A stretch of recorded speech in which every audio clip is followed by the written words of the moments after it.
Good morning, San Francisco. Morning walk. Ang favorite thing to do ko. Ang ganda ng ano nila dito, ng area sa Stockton.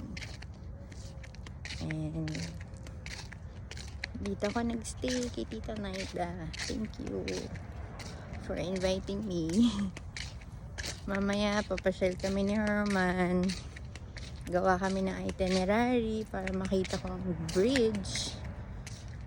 So ayun, mali ang mga napak kong gamit. Kala ko summer pa din. So dito sa area na to medyo malamig. Isa lang sweatshirt ko. So okay lang yun. Huwag tayo magdala ng madaming damit. Ang daming gamit dito. Yan, ganyan. 360 degrees. Ano nga bang area to? Kalimutan ko. Basta Stockton to. Subdivision siya. Nagkaray kang mga bahay dito. Ang gaganda.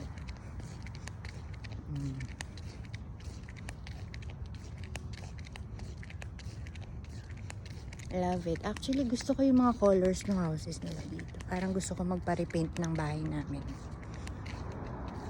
Gusto ko yung mga kulay tsaka combination ng wood, combination ng ano ba to, yung parang planks sa wall. Ang ganda. Magkakaroon ako ng idea paano mag-renovate. Ang lakas maka-abroad, charot. So ayun guys, yun yung gate ng subdivision. Ito yung bahay ni Tita. Lapit na ako sa aking morning walk. I-tour ko kayo sa house niya. Kagabi hindi kami nagpicture kasi pagod siya. Ayaw niya, hindi daw siya prepared siya. Kaya ayun. So ayun yung kanyang address. This is her humble home. Ang pretty. Meron siya mga plants dito. So, ayan. Pasok tayo sa kanyang bahay.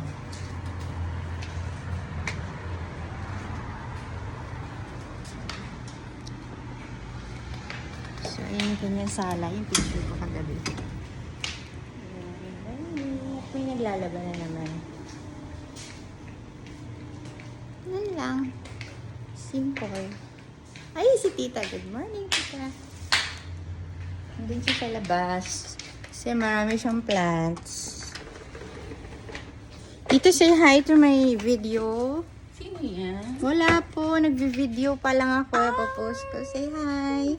Tita Naida, this is her very beautiful home. Mayroon siyang mga plants. Tita, ano yung mga plants mo? I have ataya. I have persimmon. Persimmon. Malunggay. Malunggay. Kalamansi. Kalamansi. Ayan o, nagbubunga pa, maliliit pa. Uh-huh. And then tangerines. Ayun, may mga Tangerines. bunga na siya. At saka ito. Ayan o. Ayan, ayan. Ayan, lemons. Tapos, meron din siyang lemons. Oh, ayan oh. O diba? And then may roses ako na nalanta na. Tapos, meron siyang sobrang gandang upuan. So, itong upuan na to, na-research namin kagabi. Sino na nga ba yung ano? Teka, ilalagay ko na lang sa, ano, sa description. This is a 3,600 worth na upuan. Parang sikat yung designer nitong upuan na to. Pero, Tita, magkano mo to nakuha? For $50. So, kung collector kayo ng upuan, kayo lang yung makakaintindi. Kung mga, ano ba to? Diba? Kuha nyo lang doon ng $50.